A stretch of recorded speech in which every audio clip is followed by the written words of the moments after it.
आदरणीय साथियों, नमस्कार।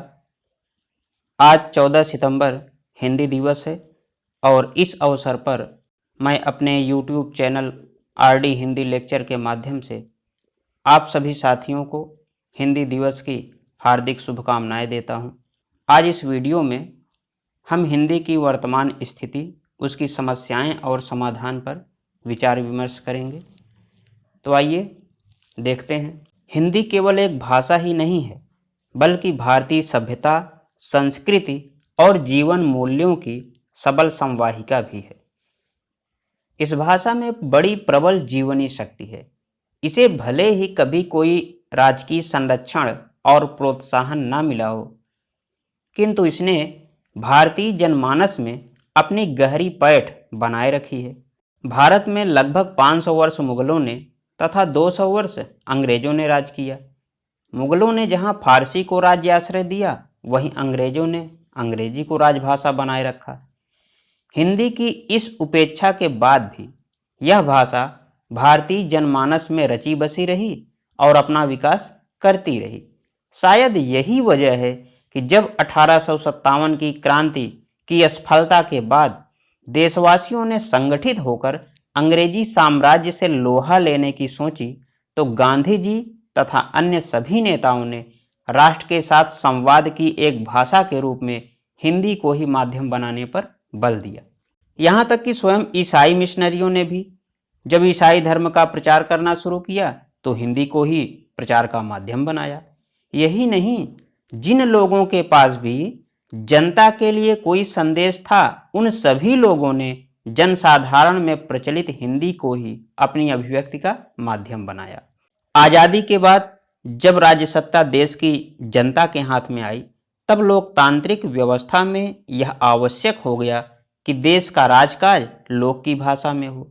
अतः 14 सितंबर 1949 ईस्वी को भारत के संविधान में हिंदी को राजभाषा के रूप में मान्यता प्रदान की गई। अनुच्छेद 343 में कहा गया कि संघ की राजभाषा हिंदी और लिपि देवनागरी होगी।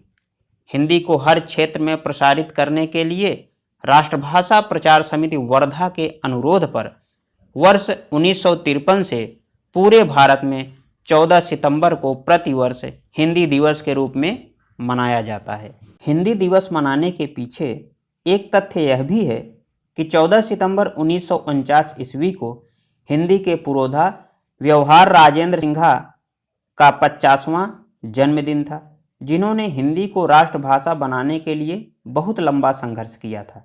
इस कारण भी हिंदी दिवस के लिए इस दिन को श्रेष्ठ माना गया। आज हिंदी पूरे विश्व में फल फूल रही है। आज विश्व के 150 से अधिक देशों में लगभग 2 करोड़ भारतीय निवास करते हैं, जो हिंदी को समझते हैं और उसका उपयोग भी करते हैं। 40 देशों के 600 से ज़्यादा विश्वविद्यालयों और स्कूलों में हिंदी पढ़ाई जाती है। अगर जनसंख्या की दृष्टि से देखें तो विश्व में चीनी भाषा के बाद हिंदी बोलने वालों का स्थान दूसरा है। यह पाकिस्तानियों, बांग्लादेशियों और नेपालियों की भी संपर्क भाषा है। मॉरीशस, फिजी, टोबैको एवं त्रिनिदाद, गुयाना, सूरीनाम, दक्षिण अफ्रीका आदि देशों में हिंदी न केवल प्रमुखता से बोली जा रही है, बल्कि यहाँ उच्च स्तरीय साहित्य का निर्माण भी हो रहा है। अब समय आ गया है कि हमें हिंदी साहित्य का व्यापक इतिहास लिखने के लिए विदेशों में रचे जा रहे हिंदी साहित्य को भी समाविष्ट करना होगा। भारतीयों की एक बहुत बड़ी विशेषता होती है कि ये जहाँ भी रहते हैं, अपनी भाषा, संस्कृति और परंपराओं को आसानी से नहीं छोड़ पाते हैं। जब ये लोग आपस में मिलते हैं तो आपसी बातचीत में हिंदी का ही प्रयोग करते हैं। विश्व के कई शहरों में अनेक ऐसे स्थान हैं जहां जाने पर आपको स्वदेश जैसा ही महसूस होगा।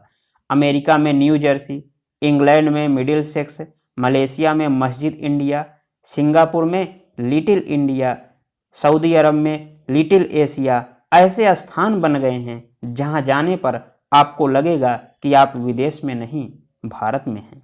आर्थिक उदारीकरण के फलस्वरूप यह पूरा विश्व ही एक बाजार बन गया है और बाजारवाद की यह मजबूरी है कि यदि उन्हें भारत जैसे विश्व के सबसे बड़े लोकतांत्रिक देश में अपना सामान बेचना है तो उन्हें हिंदी सीखनी ही पड़ेगी। आज विश्व के अनेक शहरों में दुकान, रेस्तरां, मॉल्स, रेलवे स्टेशन आदि जगहों पर ऐसे लोग मिल जाते हैं जो थोड़ा बहुत हिंदी बोल और समझ लेते हैं। ऐसा करके वह अपने भारतीय ग्राहकों को प्रभावित करना चाहते हैं। देखा जाए तो आजकल सभी देसी विदेशी कंपनियां अपने उत्पादों के विज्ञापन तथा प्रचार प्रसार के लिए हिंदी का ही प्रयोग करती हैं। यह हिंदी की बढ़ती शक्ति का ही परिचायक है। हिंदी को प्रचारित प्रसारित करने में भारतीय फिल्मों एवं कलाकारों की भी बहुत महत्वपूर्ण भूमिका रही है। आज भारतीय फिल्में विदेशों में भी खूब पसंद की जा रही हैं। इधर कुछ फिल्में ऐसी भी आई हैं जिनमें प्रवासी भारतीयों का अपने देश और संस्कृति के प्रति अगाध प्रेम दिखाया गया है। ये फिल्में हैं परदेश, दिलवाले दुल्हनिया ले जाएंगे, स्वदेश, पूरब पश्चिम आदि। नाम फिल्म में पंकज उधास का गाया गीत चिट्ठी आई है को सुनकर हर उस भारतीय की आंखों में आंसू आ जाते हैं जो परदेश में रह रहा होता है। आज जिस दक्षिण भारत में अपने राजनैतिक स्वार्थ के लिए हिंदी विरोधी बातें की जाती हैं, वहाँ भी हिंदी बोलने वालों और समझने वालों की कमी नहीं है। यदि ऐसा होता तो हिंदी फिल्में दक्षिण भारत में नहीं चलती, किंतु वहाँ भी हिंदी फिल्में देखी जाती हैं, जबकि हिंदी से ज़्यादा फिल्में दक्षिण भारत में बनती हैं। यही वजह है कि जितने लोकप्रिय हिंदी में काम करने वाले अभिनेता और अभिनेत्रियां हुए हैं, उतनी लोकप्रियता दूसरी भाषा के कलाकारों को नहीं मिली है। हिंदी के इसी विश्वव्यापी भूमिका को मद्देनजर रखते हुए प्रत्येक वर्ष 10 जनवरी को विश्व हिंदी दिवस के रूप में मनाया जाता है। इसका उद्देश्य विश्व में हिंदी के प्रचार प्रसार के साथ ही हिंदी को एक अंतर्राष्ट्रीय भाषा के रूप में पेश करना भी है। इसी उद्देश्य से 10 जनवरी 1975 से ही विश्व हिंदी सम्मेलनों की शुरुआत की गई थी और अब तक 11 विश्व हिंदी सम्मेलन आयोजित किए जा चुके हैं और 12वां विश्व हिंदी सम्मेलन 2021 में न्यूयॉर्क में प्रस्तावित है। 8वें विश्व हिंदी सम्मेलन जो 13 जुलाई 2007 ईस्वी को हुआ था, उसमें संयुक्त राष्ट्र संघ के महासचिव वान की मून ने हिंदी के महत्व पर कहा था, हिंदी एक मीठी भाषा है जो दुनिया भर के लोगों को पास लाने का काम कर रही है। यह एक ऐसी भाषा है जो दुनिया भर की संस्कृतियों के बीच सेतु का काम करती है। लेकिन एक और हिंदी भाषा जहां विश्व स्तर पर अपनी पहचान करा रही है, वहीं दूसरी ओर वह अपने ही देश में उपेक्षित सी है। आखिर क्या वजह है कि आज़ादी के इतने वर्ष बीत जाने पर भी राजभाषा हिंदी को उसका वास्तविक सम्मान नहीं मिल पाया? 14 सितंबर 1949 ईस्वी को जब हिंदी को राजभाषा के पद पर प्रतिष्ठित कर दिया गया, तब कुछ अहिंदी भाषी राज्यों ने इसका विरोध किया। इस विरोध को राजनीतिक हवा भी दी गई, जिसके चलते संविधान के अनुच्छेद 343 में हिंदी को राजभाषा बनाने के साथ यह भी व्यवस्था की गई कि शासकीय प्रयोजनों के लिए अंग्रेजी भाषा का प्रयोग 15 वर्षों तक किया जाता रहेगा। संविधान में यह आश्वासन तो दिया गया था कि 1965 से सारा सरकारी कामकाज हिंदी में होगा, परंतु सरकार की नीति के कारण ऐसा नहीं हो सका। 1963 और 1967 के राजभाषा अधिनियम ने अंग्रेजी को सदा सदा के लिए भारत की राजभाषा बना दिया है। थोड़े से अंग्रेजी दानों की सुविधा के लिए जनतांत्रिक शासन के व्यवहार में अंग्रेजी को चलाकर जनसाधारण के हितों की आज भी अवहेलना हो रही है। आज हम जब अपने देश में हिंदी की दशा देखते हैं तो हमें अफसोस होता है। अंग्रेजी के मोह ने हमारे हिंदी को अपने ही घर में सौतेला बना दिया है। हम लोग हिंदी दिवस, हिंदी सप्ताह और हिंदी पखवाड़ा मनाकर ही हिंदी के प्रति अपने कर्तव्य की इतिश्री कर लेते हैं। आज हर मोहल्ले में अंग्रेजी स्कूल खुला है। हम अपने बच्चों को अंग्रेजी स्कूलों में शिक्षा दिलाकर गर्व महसूस करते हैं। यहाँ तक कि हम लोग हिंदी बोलने में भी झिझक महसूस करते हैं। आखिर ऐसी स्थिति क्यों है, जबकि मनोवैज्ञानिक भी इस बात को स्वीकार करते हैं कि हमें बच्चों को शिक्षा उनकी मातृभाषा में ही देनी चाहिए। मेरा अंग्रेजी से कोई विरोध नहीं है और यह भी सत्य है कि आज के तकनीकी युग में अंग्रेजी भाषा का ज्ञान जरूरी है, पर उसके लिए अपनी राजभाषा और राष्ट्रभाषा की उपेक्षा करना जरूरी नहीं। वर्तमान अंग्रेजी केंद्रीय शिक्षा प्रणाली से हम न केवल समाज के सबसे बड़े तबके को ज्ञान से वंचित कर रहे हैं, बल्कि समाज में लोगों के बीच सामाजिक, आर्थिक और वैचारिक दूरी भी उत्पन्न कर रहे हैं। अतः हम लोगों को अपनी राष्ट्रभाषा के प्रति गौरव का एहसास जगाने के साथ ही उसे राजकाज की भाषा, शिक्षा की भाषा तथा रोजगार एवं व्यवहार की भाषा के रूप में विकसित करना भी जरूरी है। जब तक कोई भाषा रोजगार की भाषा नहीं होगी, तब तक नवयुवक उसकी तरफ आकर्षित नहीं होंगे। हमने हिंदी को राजभाषा तो बना दिया, किंतु उसके लिए ऊंची नौकरियों के दरवाजे बंद कर दिए। आज भी संघ लोक सेवा आयोग में होने वाली भारतीय प्रशासनिक सेवा आदि की परीक्षाओं में अंग्रेजी की अनिवार्यता बनी हुई है। सरकार द्वारा 1968 में संसद के दोनों सदनों द्वारा पारित वह संकल्प जिसमें कहा गया था कि संघ सेवाओं अथवा पदों के लिए भर्ती करने हेतु उम्मीदवार का चयन करते समय हिंदी और अंग्रेजी में से किसी एक का ज्ञान अनिवार्यतः अपेक्षित होगा, आज भी लागू नहीं किया गया और एक षड्यंत्र के तहत अंग्रेजी को बनाए रखकर हिंदी पृष्ठभूमि के प्रतियोगियों की लगातार उपेक्षा हो रही है। आज हमें हिंदी को नवीनतम ज्ञान विज्ञान की भाषा बनाने की आवश्यकता है। सूचना और प्रौद्योगिकी के क्षेत्र में दिन प्रतिदिन हो रही उपलब्धियों को अपनी भाषा के साथ जोड़ना होगा, जैसा कि फ्रांस, रूस, चीन, जापान आदि देशों में होता है। इसके लिए हमें सर्वप्रथम एक उच्च स्तरीय अनुवाद संस्थान की स्थापना करनी होगी, जहां विश्व की किसी भी विकसित भाषा में प्रकाशित नवीनतम ज्ञान विज्ञान और शोध को तत्काल हिंदी में उपलब्ध कराया जा सके, जिससे हिंदी माध्यम के शोधार्थियों को अंग्रेजी का मुंह नहीं ताकना पड़े।